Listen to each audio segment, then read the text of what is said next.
Hello friends, welcome to this computer online live class। तो दोस्तों हम शुरू करते हैं कंप्यूटर की क्लास हम शुरू करें उससे पहले कुछ जरूरी बातें मैं आपको बताना चाहूँगा। कंप्यूटर एक ऐसा विषय है जो वर्तमान में सभी प्रतियोगी परीक्षाओं में आता है। अगर हम बात करते हैं पटवार परीक्षा की, अगर हम बात करते हैं कांस्टेबल परीक्षा की, अगर हम बात करते हैं अपने कोऑपरेटिव बैंकिंग या कोई भी परीक्षा आप लीजिए, तो प्रत्येक परीक्षा के अंदर कंप्यूटर एक अहम बनता जा रहा है। कंप्यूटर से सवाल पूछे जा रहे हैं। फिर अगर हम बात करते हैं सिलेबस की, सिलेबस जो है वो दो तरह से परिभाषित रहता है। एक तरह से परिभाषित होता है कि कंप्यूटर की सामान्य जानकारी, ये तो बड़ा जनरल बात हो गई, कई कॉम्पिटिटिव एग्जाम के सिलेबस में ये लिखा रहता है। अब उदाहरण के लिए हम लेते हैं पटवार का सिलेबस, तो उसके अंदर तो पूरा सिलेबस डिफाइंड है, बहुत वास्ट सिलेबस है। Fundamentals, operating system, Word, Excel, PowerPoint, IT act इत्यादि। तो यानी ये सब जो चीजें हैं कंप्यूटर के बारे में, ये हमें किसी भी प्रतियोगी परीक्षा के लिए बहुत आवश्यक है। तो इसी तरह से हम इन्हीं बातों के बारे में जानेंगे कंप्यूटर्स की। तो शुरुआत करते हैं हम कंप्यूटर की। तो दोस्तों आप जानते हैं वर्तमान में कंप्यूटर जीवन के प्रत्येक कार्य क्षेत्र के अंदर काम आ रहा है। शायद ही ऐसा कोई कार्यक्षेत्र होगा जहां पर कंप्यूटर काम नहीं आ रहा।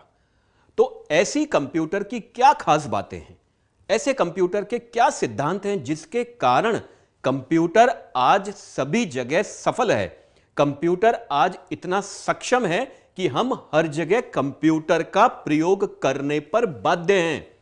तो हमें यह समझना पड़ेगा। तो मैं आशा करता हूं आप लोग इसको ठीक से समझेंगे कि कंप्यूटर क्यों, हम विज्ञान के बहुत सारे आविष्कार हुए, विद्युत हुआ, बहुत बहुत सक्षम।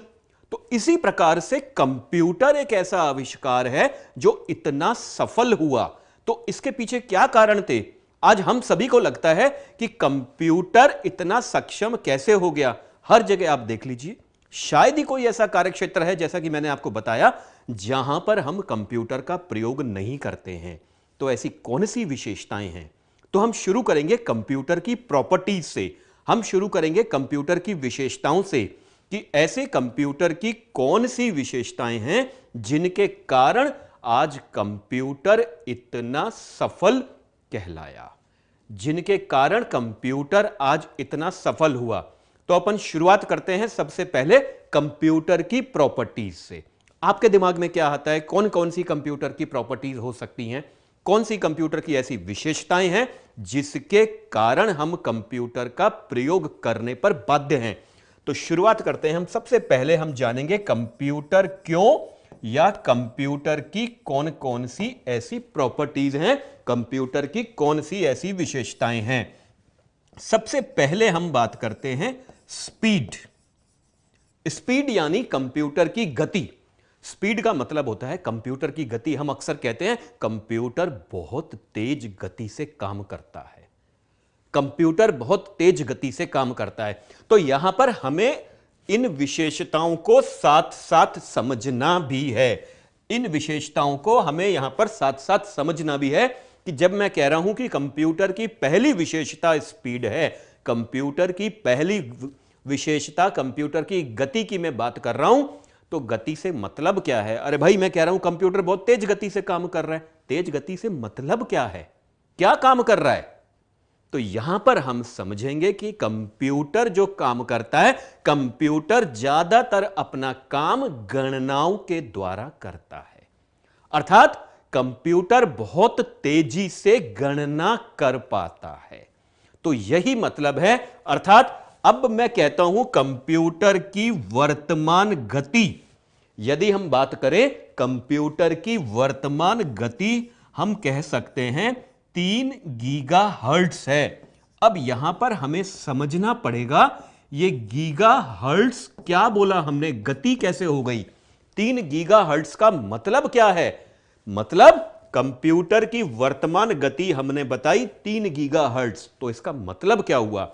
इसका मतलब यह है 3 गीगा का मतलब है 10 की घात 9, 10 to the power 9, 3 into 10 to the power 9 operations या गणनाएं प्रति सेकंड कंप्यूटर करने में सक्षम है। तो यह कहलाती है कंप्यूटर की गति। अब आप सोच सकते हैं कितनी गणनाएं एक सेकंड में कंप्यूटर कर पा रहा है, यानी करोड़ों गणनाओं से भी अधिक एक कंप्यूटर एक सेकंड में कर पाता है। तो यह बहुत बड़ी विशेषता है कंप्यूटर की, जो एक सेकंड में कई प्रकार की गणनाएं करने में कंप्यूटर सक्षम है। अब बात आते हैं हम इसकी दूसरी विशेषता के ऊपर। दूसरी इसकी विशेषता होती है शुद्धता, या जिसको हम कहते हैं एक्यूरेसी। दूसरी कंप्यूटर की विशेषता है शुद्धता या एक्यूरेसी। इसका क्या मतलब है? यानी कंप्यूटर जब भी परिणाम देगा सदैव शुद्ध परिणाम देगा। कंप्यूटर सदैव सही परिणाम देगा, क्योंकि वो मशीन है। मशीन हमेशा जांच कर ओके करी जाती है, उसे टेस्टेड ओके किया जाता है। अगर उसने पहली बार परिणाम सही दिया है तो वो सदा सही परिणाम देगा, जब तक कि कोई उसके अंदर मैकेनिकल एरर नहीं आ जाती। एक उदाहरण लेते हैं इन दोनों का मिला जुला, ताकि आपको समझ में आएगा स्पीड और एक्यूरेसी के मध्य क्या संबंध है। हम लोग एटीएम मशीन पर जाते हैं, ऑटोमेटिक टेलर मशीन, जहां से हम नोट निकालते हैं। अब आप 1000 रुपए निकालें या आप 10,000 रुपए निकालें, वो हमेशा सही गिनकर मशीन आपको नोट देती है। यानी गणना कौन कर रहा है वहां पर? एटीएम जो मशीन है, जो कंप्यूटर लगा है, गणना वो कर रहा है, और वही मशीन सदैव शुद्धता द्वारा दे रहा है, एक्यूरेसी द्वारा वो चीज अपने को देता है। ठीक है, तो ये दो विशेषताएं हुई, दो प्रॉपर्टी हुई। अब तीसरी प्रॉपर्टी जो कंप्यूटर की आती है उसको हम कहते हैं मेमोरी। मेमोरी यानी स्मृति। मेमोरी का मतलब होता है स्मृति, यानी कंप्यूटर के पास में अथाह मेमोरी है। अब इसका मतलब क्या है मेमोरी का? तो यहां पर आप यह समझिए, मेमोरी का मतलब है मेमोरी डिवाइस। मेमोरी डिवाइस एक प्रकार के ऐसा उपकरण है जो डाटा या सूचना को स्टोर करके रख सकता है, जो डाटा या सूचना को स्टोर करके रख सकता है। अब आपके दिमाग के अंदर यह बात आती है कि सर, डाटा या सूचना को स्टोर कर सकता है, वो तो बहुत सारे डिवाइसेस हैं, तो ये कंप्यूटर की विशेषता कैसे हो गई? ये विशेषता कंप्यूटर की कैसे हो गई? तो देखिए, कंप्यूटर की यह विशेषता इसलिए है, हम आवश्यकता अनुसार मेमोरी को बढ़ा सकते हैं और आवश्यकता अनुसार मेमोरी को घटा सकते हैं। यह कंप्यूटर की बहुत बड़ी विशेषता है। ठीक है, तो मेमोरी विशेषता हुई। तो पहली विशेषता हुई स्पीड या गति। देखिए, हम यहां पर जो शब्दावली लिख रहे हैं, यह बहुत ही सामान्य शब्दावली है, इसमें हिंदी या इंग्लिश में लिखने का कोई फर्क नहीं पड़ता है। ठीक है, स्पीड का मतलब गति है, साधारण सी बात है, और हम खुद, आप सभी लोग स्पीड बोलते हैं। अगर मैं एक्यूरेसी की बात करें तो एक्यूरेसी को हम लोग कहते हैं शुद्धता। ठीक है, मेमोरी बोलते हैं, हम सब लोग मेमोरी का ही प्रयोग करते हैं, स्मृति का प्रयोग शायद ही कोई करता है, फिर भी मैंने आपको समझाने के लिए बताया कि मेमोरी को स्मृति कहते हैं। अब चौथी विशेषता आती है कंप्यूटर की, जिसको कहा जाता है वर्सेटाइल, या अगर हिंदी में अगर अपन बात करें, चौथी विशेषता को हम कहते हैं वर्सेटाइल या बहुरूपी है कंप्यूटर। अब यहां पर बहुरूपी का मतलब क्या होता है? क्या मीनिंग है बहुरूपी का? वर्सेटाइल का मतलब क्या है? यह विशेषता क्यों है?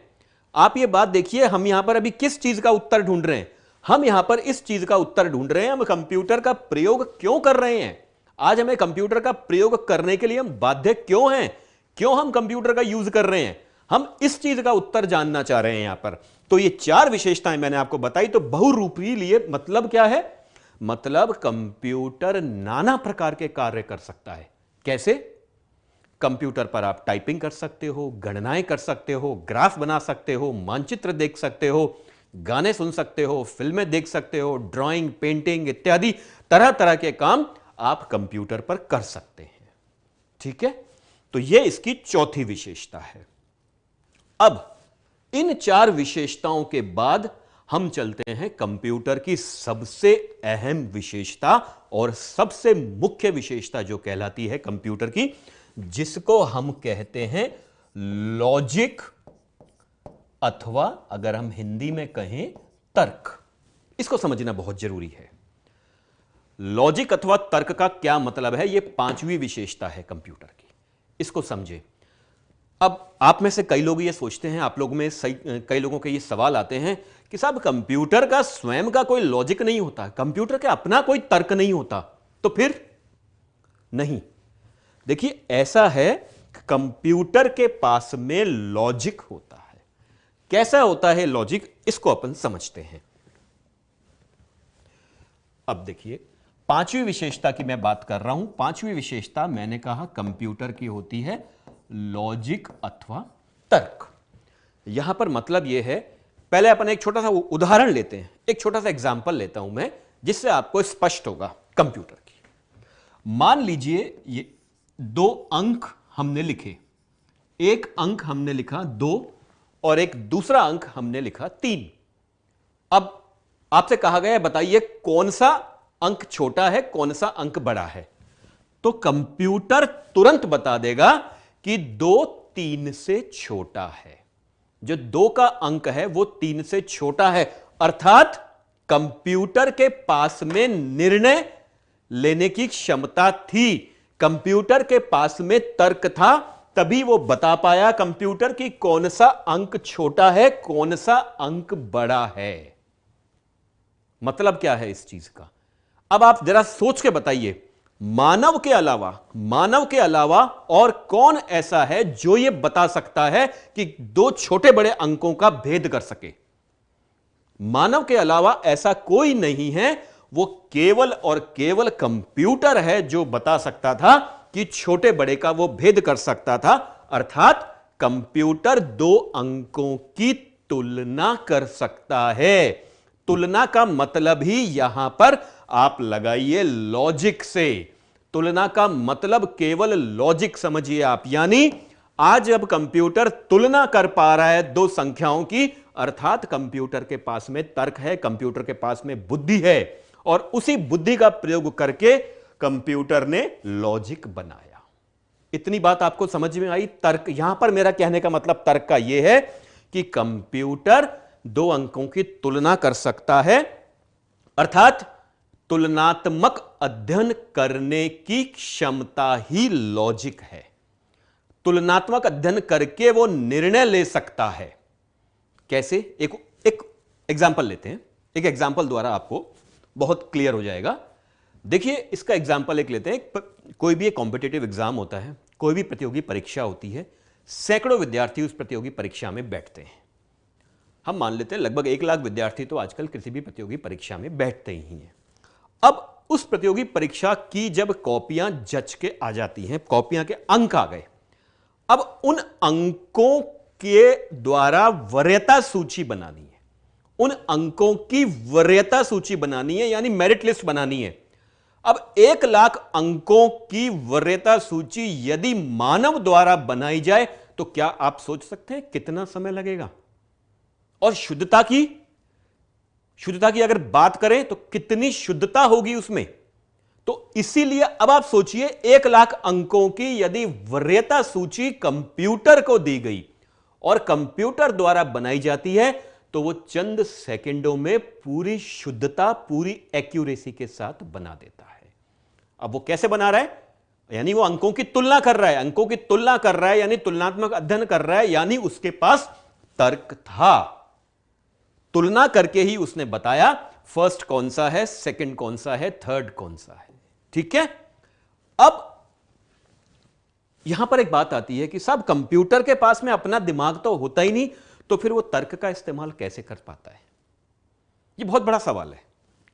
तो यहां पर इस चीज को समझिए आप कि कंप्यूटर मानव द्वारा दिए गए निर्देशों को, कंप्यूटर मानव द्वारा दिए गए निर्देशों की पालना करता है और मानव द्वारा दिए गए निर्देशों की पालना करके तर्क का प्रयोग करता है और निर्णय लेने की क्षमता उसके अंदर आती है।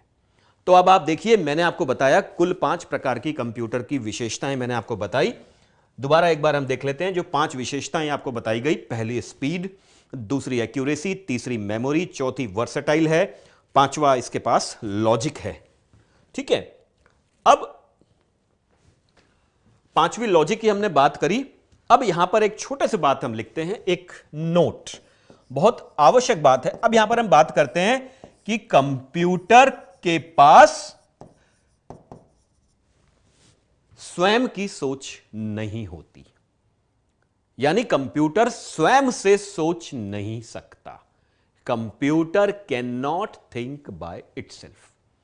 स्वयं से, अंडरलाइन करें आप वर्ड, स्वयं से नहीं सोच सकता, परंतु मानव द्वारा निर्देशित होने पर कंप्यूटर निर्णय लेने की क्षमता रखता है। ठीक है, तो एक नोट है, कंप्यूटर स्वयं से सोच नहीं सकता। ठीक है, अभी हमने ये देखा कि कंप्यूटर की विशेषताएं हम लोगों ने देखी। अब हम आगे बात करते हैं कंप्यूटर क्या है। आगे चलते हैं हम और देखते हैं कंप्यूटर क्या है। अभी हमने देखा क्यों, कंप्यूटर क्यों, हमें कंप्यूटर किस लिए चाहिए था। अब हम बात करते हैं कंप्यूटर क्या है। तो मैं आपसे बार बार एक ही बात कह रहा हूं, इसको आप समझ लें। एक बार कंप्यूटर के हमें नींव में जाना पड़ेगा। अगर हमारी नींव मजबूत हो गई तो हमें पढ़ने की भी आवश्यकता नहीं पड़ेगी। एक बार आप इस चीज को देख लें, वो यहां पर बहुत काम आएगा। तो अब हम बात करते हैं कंप्यूटर की परिभाषा की, हम बात करते हैं कंप्यूटर की डेफिनेशन की। कंप्यूटर क्या है, ठीक है, तो हम कहते हैं कंप्यूटर की डेफिनेशन को मैंने 3 भागों में बांटा है। कंप्यूटर की डेफिनेशन 3 भागों में बांटा है। पहला भाग यह है कि कंप्यूटर एक प्रकार का इलेक्ट्रॉनिक उपकरण है। आगे चलते हैं। कंप्यूटर एक प्रकार का इलेक्ट्रॉनिक उपकरण है जो कि गणितीय गणना कर सकता है। चलिए पहले इतनी बात करते हैं। कंप्यूटर एक प्रकार का इलेक्ट्रॉनिक उपकरण यानी डिवाइस है। दूसरा भाग हमने कहा जो कि गणितीय है, यानी मैथमेटिकल कैलकुलेशन कर सकता है। अब आप कहेंगे इसमें कौन सी नई बात है सर, ऐसा कैलकुलेटर भी है जो एक इलेक्ट्रॉनिक उपकरण है जो मैथमेटिकल और इलेक्ट्रॉनिक उपकरण है जो मैथमेटिकल कैलकुलेशन करता है, इसमें नई बात क्या है। तो अब यहां पर सबसे अहम बात आती है, कंप्यूटर एक इलेक्ट्रॉनिक उपकरण है जो मैथमेटिकल और लॉजिकल यानी तार्किक, इसको हम फिर से परिभाषित करते हैं। कंप्यूटर एक प्रकार का इलेक्ट्रॉनिक उपकरण है जो गणितीय और तार्किक दोनों प्रकार की गणनाएं कर सकता है। फिर यहां पर ध्यान देने वाली बात कौन सी आ गई, कंप्यूटर को सबसे अलग किसने बनाया, कंप्यूटर को सबसे अलग बनाया तार्किक ने, लॉजिक ने। तो अब यहां पर हमारे दिमाग में आती है ये गणनाएं, गणितीय गणनाएं तो हमें चलो समझ में आ गई। 4 प्रकार की गणनाएं हैं, जोड़ बाकी गुणा भाग, प्लस माइनस मल्टीप्लाई और डिवाइड, ये अपनी 4 प्रकार की गणनाएं। तो अब लॉजिकल गणनाएं कौन सी हैं, तो अब लॉजिकल गणनाएं कौन सी होती हैं, तार्किक गणनाएं कौन सी होती हैं। तो लॉजिकल गणनाएं, जैसा कि मैंने आपको पहले बताया, तर्क का मतलब होता है कि तुलनात्मक अध्ययन करना। तो यहां पर अगर हम लॉजिक की बात करें तो तुलनात्मक, less than, greater than, equal to, not equal to इत्यादि। तो ये जो गणनाएं हैं ये लॉजिकल गणनाएं कहलाती हैं, इनको हम लॉजिकल गणनाएं कहते हैं। ठीक है, अब ये कंप्यूटर की परिभाषा हो जाती है। पहली परिभाषा, ये हमने बात करी कंप्यूटर की पहली परिभाषा कि कंप्यूटर एक प्रकार का इलेक्ट्रॉनिक डिवाइस है जो मैथमेटिकल यानी गणितीय और तार्किक माने लॉजिकल गणनाएं कर सकता है। ये एक परिभाषा, ये हम डिफाइन करते हैं, ये परिभाषा नंबर 1। ठीक है, अब हम चलते हैं परिभाषा नंबर 2 के ऊपर।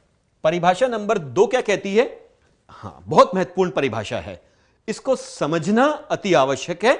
आपसे निवेदन है कि इसको हम समझेंगे, पहले समझिए इसको आप। देखिए अब यहां पर एक शब्द होता है डाटा, जिसको कहा जाता है आंकड़े या आंकड़ों का समूह, और एक शब्द होता है इंफॉर्मेशन, जिसको कहा जाता है सूचना। ठीक है, तो अब इन दोनों में अंतर क्या है? पहले तो हम ये समझे डाटा और इंफॉर्मेशन में अंतर क्या है। डाटा माने क्या होता है? आंकड़े या आंकड़ों का समूह। डाटा का मतलब होता है आंकड़े या आंकड़ों का समूह। और सूचना, अब अगर साधारण शब्दों में परिभाषित कर दूं किताबी भाषा में, तो प्रोसेस्ड डाटा को हम लोग सूचना कह देते हैं। जो डाटा प्रक्रियाधीन होता है, प्रक्रिया के बाद गुजरता है, जो हमें मिलता है, वो सूचना होता है। फिर एक तरह से और आपको बताऊं तो डाटा कंप्यूटर के काम का होता है और सूचना हमारे काम की होती है। तो पर इसमें समझिए डाटा और अंतर क्या है। तो एक उदाहरण लेता हूं मैं, एक छोटा सा उदाहरण के द्वारा आपको समझाने की कोशिश करता हूं।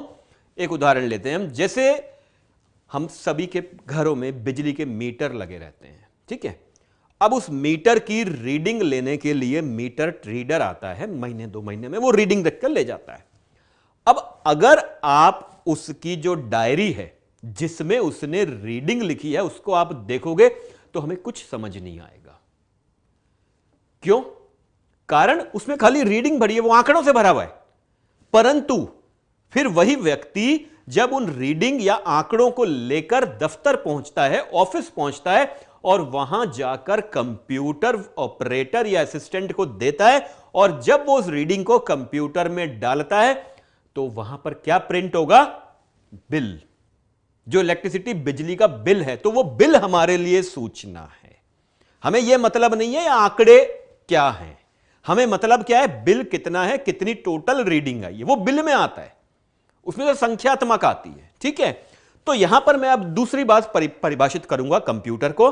अब मैं कंप्यूटर की दूसरी परिभाषा दे रहा हूं कि कंप्यूटर एक ऐसा डिवाइस भी है, कंप्यूटर एक ऐसा डिवाइस भी है जो डाटा को सूचना में परिवर्तित करता है।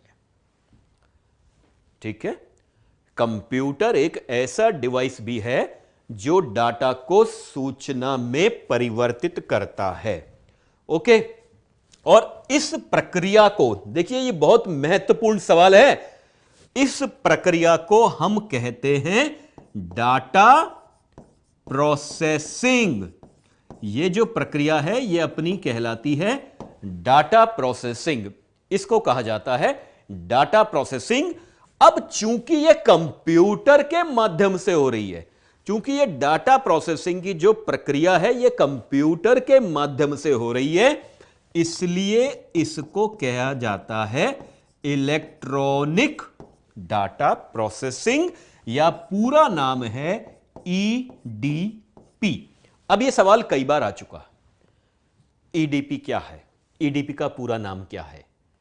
तो ईडीपी का पूरा नाम है इलेक्ट्रॉनिक डाटा प्रोसेसिंग। अर्थात कंप्यूटर को डाटा दिया गया, कंप्यूटर को आंकड़े दिए गए और कंप्यूटर ने उन आंकड़ों का प्रयोग करते हुए, कंप्यूटर ने उन आंकड़ों का प्रयोग करते हुए सूचना प्रदान करी। इसी को हम कहते हैं डाटा प्रोसेसिंग। अब चूंकि यह कंप्यूटर के माध्यम से हो रहा है, इसलिए इसको नाम दिया गया electronic data processing, electronic data processing या ईडीपी। अभी आपको समझ में आया होगा ईडीपी क्या है। अब यहां पर एक सवाल कि कई बार इस तरह का सवाल पूछा जाता है कि निम्न में से कौन सा कार्य डाटा प्रोसेसिंग से संबंधित नहीं है। ठीक है, आपको 4 प्रकार के कार्य दिए गए हैं। तो पहले यह समझ लें, डाटा प्रोसेसिंग का जो कार्य होगा उसमें सदैव कंप्यूटर को कुछ ना कुछ इनपुट दिया जाएगा।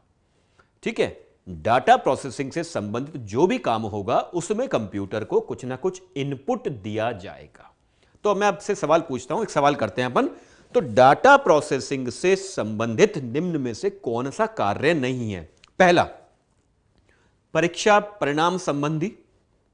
दूसरा, बिजली बिल निर्माण। तीसरा, पहला था परीक्षा परिणाम संबंधी कार्य, दूसरा कार्य बिजली बिल निर्माण संबंधी कार्य, तीसरा कार्य ऑनलाइन आरक्षण संबंधी कार्य और चौथा चित्रकारी से संबंधित कार्य। 4 विकल्प दिए मैंने आपको, तो आपको यह बताना है इनमें से डाटा प्रोसेसिंग से संबंधित कार्य कौन सा नहीं है। पहला परीक्षा संबंधी, दूसरा मैंने आपको दिया बिल निर्माण, तीसरा दिया ऑनलाइन आरक्षण और चौथा मैंने विकल्प आपको दिया चित्रकारी से संबंधित। तो चित्रकारी में हम किसी प्रकार का इनपुट कंप्यूटर को नहीं दे रहे हैं, तो वो डाटा प्रोसेसिंग से संबंधित कार्य नहीं है। ठीक है, बिल्कुल सही, 4 नंबर आपने उत्तर दिया। तो यह थी कंप्यूटर की परिभाषा। तो हमने अभी देखा कंप्यूटर क्यों और कंप्यूटर क्या। अभी हमने देखा कंप्यूटर क्यों और कंप्यूटर क्या। अब हम आगे चलेंगे कंप्यूटर के मुख्य भागों के बारे में। आप सभी लोग मुख्य भागों के बारे में जानते हैं, तरह तरह से आपने पढ़ रखा है, लेकिन मैं कहूंगा एक बार यहां पर आप ध्यान दें तो आपकी बहुत सारी समस्याएं, बहुत सारे डाउट्स, किंतु परंतु सब आपके धीरे धीरे दूर हो जाएंगे। ठीक है, तो कंप्यूटर के अब हम भागों की चर्चा करेंगे। तो ये 2 परिभाषाएं हमने दी, मैं एक बार वापस दोहरा देता हूं। पहली परिभाषा थी कंप्यूटर, ये परिभाषाएं सीधी पूछी जाती हैं भाई प्रतियोगी परीक्षाओं में। यह पूछा जाता है कंप्यूटर एक कौन सा डिवाइस है, इलेक्ट्रॉनिक, इलेक्ट्रिकल, इलेक्ट्रोमैकेनिकल, इस तरह से सवाल बनता है। तो कंप्यूटर एक इलेक्ट्रॉनिक डिवाइस है जो गणितीय व तार्किक दोनों प्रकार की गणनाएं कर सकता है। तो सबसे पहली तो बात ये, पहली परिभाषा। और दूसरी परिभाषा है कंप्यूटर एक ऐसा डिवाइस भी है जो डाटा को इंफॉर्मेशन में परिवर्तित करता है। ठीक है, ये 2 परिभाषाएं हो गई। अब हम आगे चलते हैं, कंप्यूटर के बेसिक पार्ट्स के बारे में हम जानेंगे। कंप्यूटर के मुख्य भाग कौन कौन से हैं। आपने कई तरह से पढ़ रखे हैं मुख्य भागों के बारे में, यहां पर हम चर्चा करते हैं कि कंप्यूटर के मुख्य भाग कौन से हैं। तो लिखिए, जानते हैं हम इसके अंदर। तो देखिए, इसकी तुलना में मानव से करता हूं, आपको 1 मिनट के अंदर समझ में आ जाएगा कंप्यूटर के मुख्य भाग कौन से हैं। अब मान लीजिए आपको एक सवाल दिया गया हल करने के लिए। ठीक है, आपको एक सवाल दिया गया हल करने के लिए, आपने उस सवाल को पहले पढ़ने का मतलब आपने उस सवाल को ग्रहण किया, आपने उस सवाल को अपने अंदर लिया, उस सवाल को आपने ग्रहण किया, अर्थात वो सवाल आपके लिए हो गया इनपुट। आपको एक सवाल दिया गया, आपने उस सवाल को पढ़ा, तो वो सवाल आपके लिए हुआ इनपुट, और उस सवाल को आपने आंखों के द्वारा पढ़ा, तो आंखें हो गई हमारी इनपुट डिवाइस। ठीक है, तो पहला भाग आया इनपुट। अब आपने उस सवाल को पढ़ने के बाद में अपना मस्तिष्क लगाया, तो मस्तिष्क यहां पर हमारा कहलाया प्रोसेसर या सीपीयू। ठीक है, फिर आपने क्या किया, मस्तिष्क लगाकर उस सवाल का उत्तर कॉपी में लिख दिया। उत्तर क्या हो गया, आउटपुट।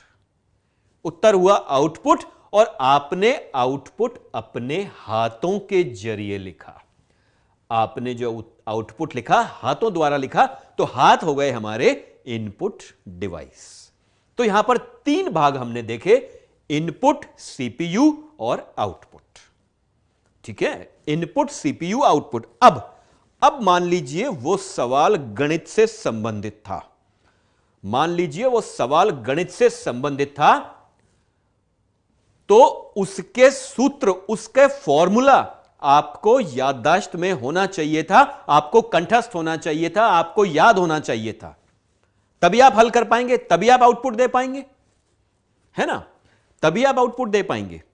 ठीक है, तो सबसे पहले क्या हुआ, सवाल पढ़ा, इनपुट, दिमाग लगाया, प्रोसेसर, सीपीयू, और उत्तर लिखा, आउटपुट।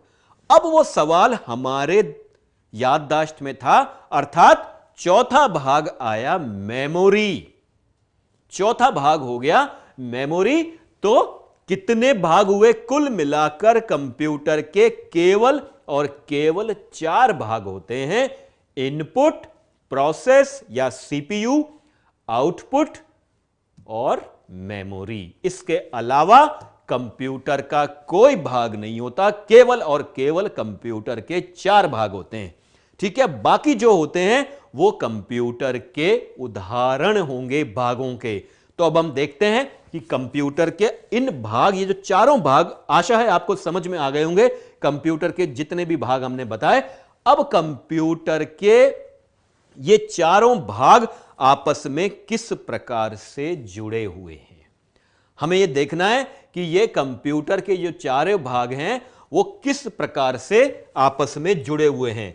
तो देखिए, हम शुरुआत करते हैं। सबसे पहले मैंने आपको बताया कंप्यूटर का सबसे पहला भाग होता है इनपुट। कंप्यूटर का सबसे पहला भाग होता है इनपुट। इनपुट के बाद में दूसरा भाग आपको बताया हम सीपीयू, या सीपीयू को हम प्रोसेसर भी कह सकते हैं। सीपीयू को हम प्रोसेसर भी कह सकते हैं। ठीक है, तो सीपीयू का पूरा नाम होता है सेंट्रल प्रोसेसिंग यूनिट। यह सीपीयू का पूरा नाम होता है, सेंट्रल प्रोसेसिंग यूनिट। फिर तीसरा भाग आपको क्या बताया था मैंने अभी? तीसरा भाग कंप्यूटर का होता है आउटपुट। ठीक है, और चौथा भाग यहां पर कंप्यूटर का को बताया गया जिसको हम कहते हैं मेमोरी। फाइन, समझ में आया होगा आपको ये। अब ये इतना जरूरी नहीं है, 4 भाग तो आपने पढ़ लिए, लेकिन ये 4 भाग आपस में किस प्रकार से जुड़े हैं हमें यह जानना अति आवश्यक है। तो देखिए, मैंने जब कंप्यूटर की परिभाषा आपको करा रहा था वहां पर मैंने आपको बताया था इनपुट सदैव कंप्यूटर के पास जाएगा। इनपुट सदैव कंप्यूटर में जाएगा, यानी सीपीयू के पास इनपुट जाएगा। आशा है आपको यह बात समझ में आ रही होगी। मैं कोशिश कर रहा हूं पूरी कि कंप्यूटर आपको ठीक से समझा पाने में मैं सफल हूं। अगर कंप्यूटर में आपको समझा पाता हूं तो मैं अपने आप को सफल समझता हूं। ठीक है, तो इसको आप देखिए, तो इनपुट जो है, इनपुट सदैव सीपीयू के अंदर जाएगा, इनपुट से डाटा, और सीपीयू उस इनपुट पर काम कर, प्रक्रिया कर हमें आउटपुट प्रदान करता है।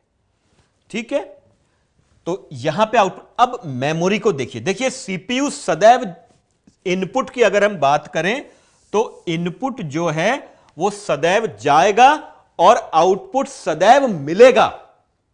ये मैं क्यों बता रहा हूं, इस बात पर मैं इतना स्ट्रेस क्यों दे रहा हूं?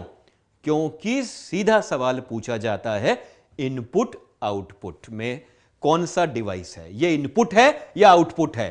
तो हमें यह चीज समझनी चाहिए, समझ में आनी चाहिए यह बात हमें कि ये इनपुट है तो इनपुट क्यों है, और ये अगर आउटपुट डिवाइस है तो ये आउटपुट डिवाइस क्यों है।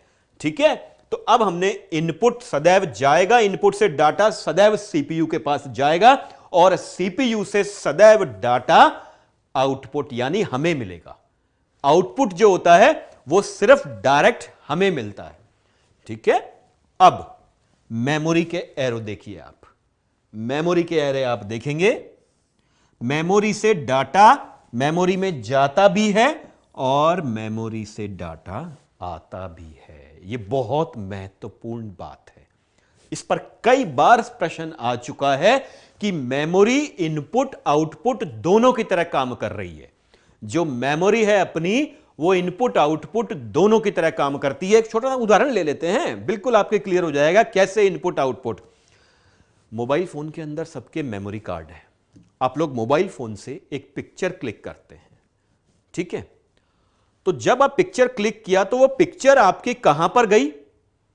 मेमोरी कार्ड में, यानी मेमोरी कार्ड के अंदर गई, तो यानी वो क्या था? मेमोरी में स्टोर हुई पिक्चर। और फिर जब भी आप वापस उस पिक्चर को ओपन करते हैं तो वो मेमोरी से वापस ओपन हो गई। ठीक है, तो यही बात मैं आपको समझाना चाहता था कि यहां पर हम इन जो एरोज मैंने बनाए हैं, इन एरोज पर आप ध्यान दीजिए, अच्छे से ध्यान दीजिए। इनपुट सदैव जाएगा, आउटपुट सदैव हमें प्राप्त होता है, और मेमोरी से इनपुट और आउटपुट डाटा आएगा भी मेमोरी में, और मेमोरी से डाटा जाएगा भी। ठीक है, आशा है आपको समझ में आ रहा होगा।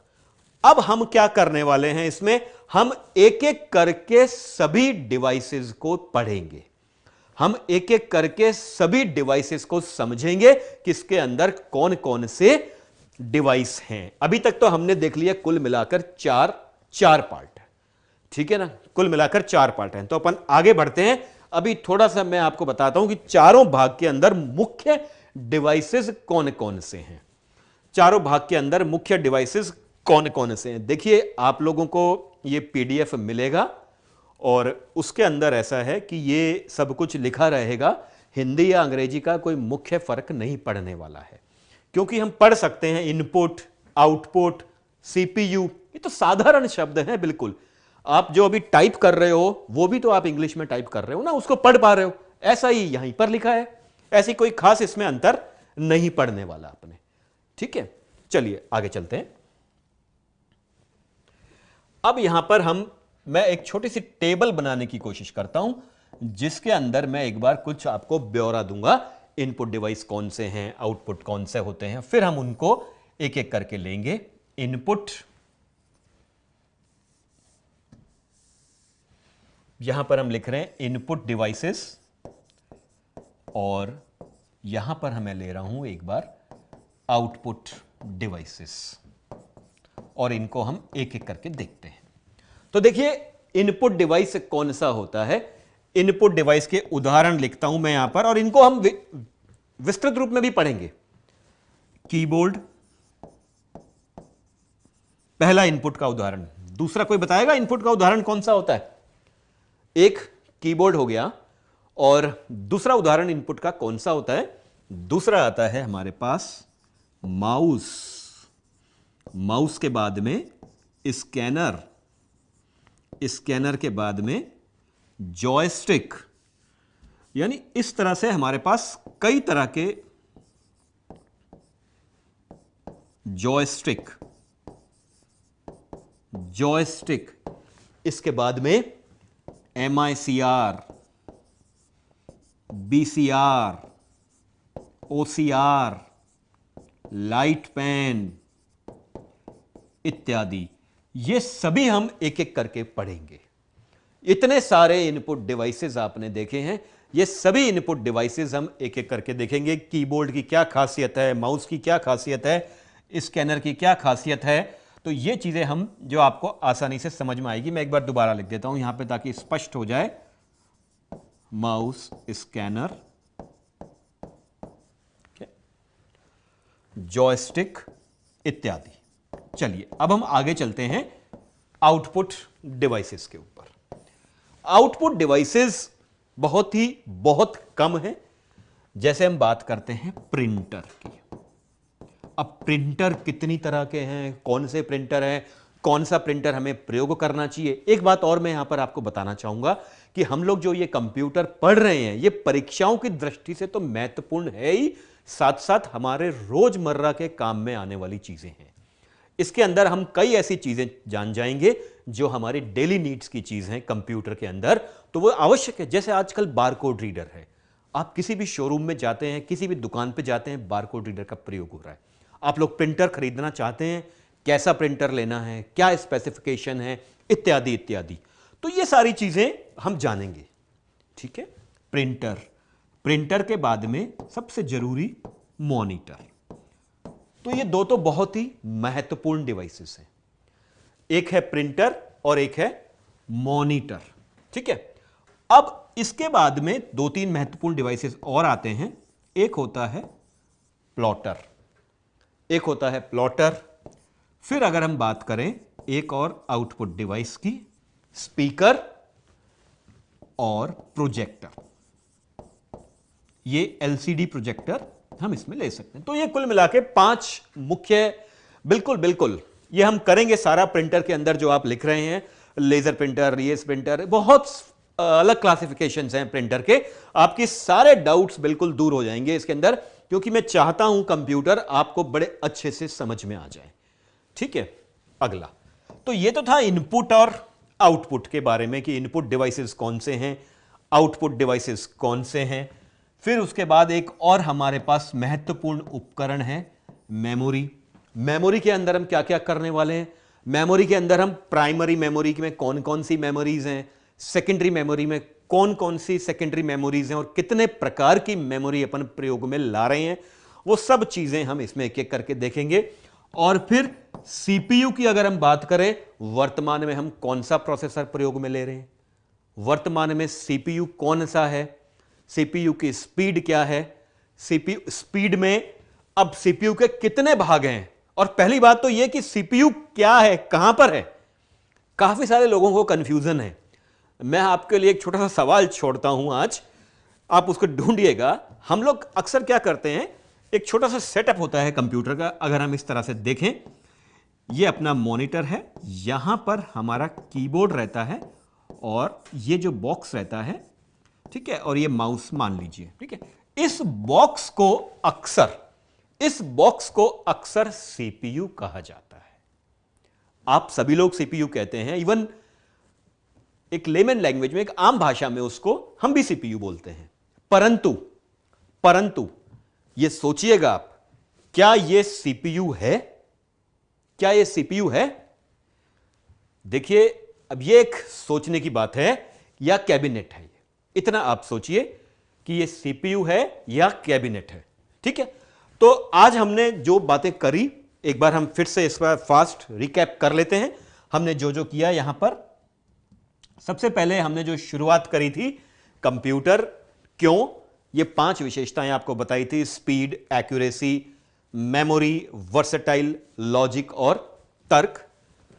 उसके बाद में फिर हमने बताया आपको कंप्यूटर की सीमा थी कि कंप्यूटर स्वयं से सोच नहीं सकता है।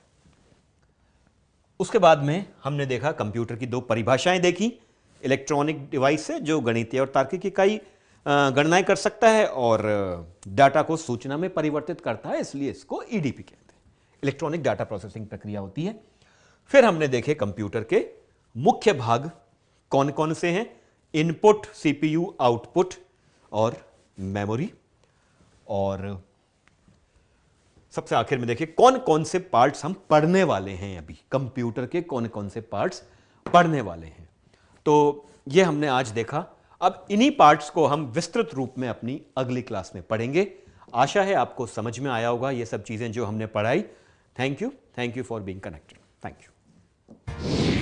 Click on the subscribe button to subscribe to our channel. Press the bell icon on the YouTube app and never miss another update. Download Karsh app from Google Play Store. Karsh app is one-stop solution for your competitive exam preparation with lots of unique and amazing features like create your own custom test, add YouTube videos in app library, add web reference link for quick revision, make your own custom flashcards. For each chapter, you can give online test and analyze your performance. So download Karsh app now.